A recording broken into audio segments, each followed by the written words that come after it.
Nickel Vikram டீமும் கன்னி டீமும் என்ன பண்ணுறாங்கன்னா வினோத் டீமை வந்து ரொம்ப இரிட்டேட் பண்ணுறாங்க. பாட்டுலாம் கண்டுபிடிக்க முடியாத அளவுக்கு அவங்கள சத்தமாக பாட்டு பாடி அவங்கள யோசனை பண்ண முடியாத அளவுக்கு பண்ணிட்டு இருக்காங்க. ஃபர்ஸ்ட் சாங் செகண்ட் சாங்லாம் ஈஸியாக கண்டுபிடிச்சிடுறாங்க.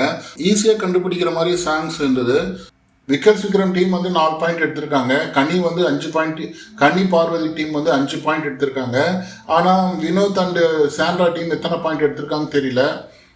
திவ்யா சாண்ட்ரா டீம் எவ்வளோ பாயிண்ட் எடுத்திருக்காங்கன்னு தெரியல. அதாவது எல்லா பாட்டும் கண்டுபிடிக்கிறாங்களா, இல்லை கண்டுபிடிச்சிட்டு டைமிங் கன்னி டீமோட ஜாஸ்தியாக எடுத்துக்கிறாங்களா, அது பொறுத்து தான் பார்க்கணும். அதுக்குள்ளே வினோத் பார்த்தீங்கன்னா செம்ம டென்ஷன் ஆயிடுறாரு. அந்த விக்கல் விக்ரம் டீமும் சரி கன்னி டீமும் சரி வினோத் கேங்கை ரொம்ப அந்த பாட்டெல்லாம் சரியாக இயரிங் பண்ண முடியாமல், பார்க்க முடியாமல், யோசனை பண்ண முடியாமல் அவங்கள பார்த்தீங்கன்னா டிஸ்டர்ப் பண்ணிகிட்டே இருக்கிறாங்க.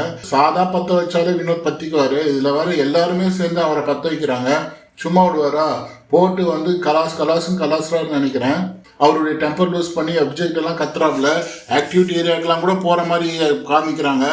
அது வினோத் என்ன பண்ணுறாரு ஏது பண்ணுறாரு நம்ம ஃபுல் எபிசோட் பார்த்தா தான் தெரியும். இந்த டாஸ்கில் கன்னி டீம் இல்லைன்னா திவ்யா டீம் இவங்க 2 பேரில் யாரா ஒருத்தர் ஜெயிக்கிறதுக்கு உண்டான அதிகப்படியான சான்சஸ் இருக்குது. பொறுத்திருந்து பார்க்கலாம். நன்றி மக்களே, வணக்கம். அடுத்த வீடியோவில் உங்களை பார்க்குறேன்.